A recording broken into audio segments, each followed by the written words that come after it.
আসসালামু আলাইকুম ওয়া রাহমাতুল্লাহি ওয়া বারাকাতুহু। আশা করি সকলে ভালো আছেন। আমি আপনাদের সাথে সম্পূর্ণ ভিডিও জুড়ে আছি হাফেজ বাহাউদ্দিন আলিফ। এখন অত্যন্ত গুরুত্বপূর্ণ বিষয় আপনাদের জানাতে চলেছি, সেটি হলো সুদের টাকায় কেউ যদি কুরবানি দেয় তাহলে কবুল হবে কিনা। অনেকে বলবেন যে কবুল হবে কিনা আল্লাহ তাআলা ভালো জানেন, আপনি বলার কি। আসলে আল্লাহ তাআলা কোরআন এবং হাদিস দিয়ে রাসূল সাল্লাল্লাহু আলাইহি সাল্লামের মাধ্যমে জানিয়ে দিয়েছেন যে কার ইবাদত কবুল হবে আর কার ইবাদত কবুল হবে না। তো চলুন আমরা জেনে আসি যে কেউ যদি সুদের টাকায় যদি কেউ কুরবানি করে তাহলে সেই কুরবানি কবুল হবে কিনা। সুদ ঘুষের মাধ্যমে কিংবা অন্যায়ভাবে কেউ যদি কোনো টাকা আয় করে সেটা হারাম। সর্বপ্রথম জানতে হবে যে সুদের টাকা, আপনি সুদ খাচ্ছেন, অপর কাছে টাকা লাগিয়েছেন, এমনকি অন্যকে ঠকিয়ে বিভিন্নভাবে জমি জমা আত্মসাৎ করে সেই টাকা কিন্তু সম্পূর্ণ হারাম।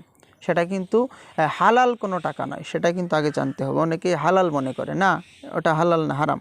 সেই হারাম উপার্জন যদি তিনি আল্লাহর পথে খরচ করেন তাহলে আল্লাহ সেটা গ্রহণ করবেন না, কবুল করবেন না। দেখেন স্পষ্টভাবে কিন্তু বলে দিয়েছেন আলেম যে আপনি যেহেতু সুদের টাকায় কোরবানি দিচ্ছেন, সেই সুদের টাকা কিন্তু আল্লাহ তাআলার কাছে হালাল না। অর্থাৎ আল্লাহ তাআলা সুদকে ঘৃণা করেন।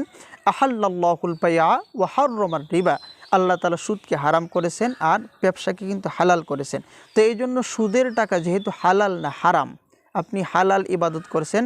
আল্লাহ তাআলা কিন্তু পবিত্র, অর্থাৎ আল্লাহু ইউহিব্বুত তাওয়াবিনা ওয়া ইউহিব্বুল মুতাতাহিরিন, আল্লাহ তাআলা পবিত্রকারী আর তওবাকারীকে ভালোবাসেন। তো যেই টাকার ভিতরে সুদ আছে সেই টাকা কিন্তু পবিত্র না, সেটা নাপাকি টাকা, অবৈধ টাকা। এই জন্য আল্লাহ তাআলা নাপাকিকে পছন্দ করেন না। আর কারোর জমি আত্মসাৎ করা, কারোর সম্পদ লুণ্ঠন করে যদি সেই টাকা দিয়েও যদি কুরবানি করা হয় তাহলে কিন্তু সেটা কবুল হবে না, গ্রহণযোগ্য হবে না। কারণ সেটা কিন্তু হালাল টাকা নয়, সেটা হারাম টাকা। কুরবানি কবুল হওয়ার পূর্ব শর্ত হলো হালাল টাকা, হালাল অর্থ দিয়ে কিন্তু কুরবানির পশু ক্রয় করে কিন্তু কুরবানি করতে হবে। সুতরাং সুদ বা ঘুষের টাকায় কুরবানি কিংবা জাকাত দেওয়ার কোনোটাই কবুল হবে না। অর্থাৎ এই সুদ, ঘুষ, লুণ্ঠন, ছিনতাই, রাহাজারি, খুন, ডাকাতি, এই সমস্ত টাকার দিয়ে আপনি পশু ক্রয় করলেও কুরবানি কবুল হবে না, জাকাত দিলেও কিন্তু হবে না। পরকালে আপনার শাস্তি ছাড়ার কিন্তু উপায় নাই যদি তওবা না করে মারা যান। আল্লাহর পথে খরচ করতে হলে অবশ্যই হালালভাবে উপার্জন করতে হবে। যদি উপার্জন হালাল হয় তাহলে কবুল হওয়ার বিষয়টি আসবে, না হলে এই বিষয়টি আসবে কিভাবে।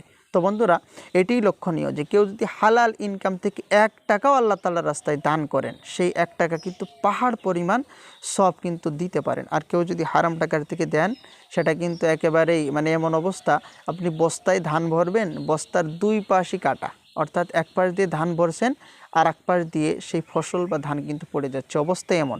তো কুরবানি যদি কবুল করাতে চান তাহলে পূর্ব শর্ত হলো হালাল টাকা দিয়ে হলেও যদি পশুটা ছোটও হয় তাহলেও কিন্তু সেই পশু দ্বারা কোরবানি করলে আল্লাহ তাআলা কবুল করেন।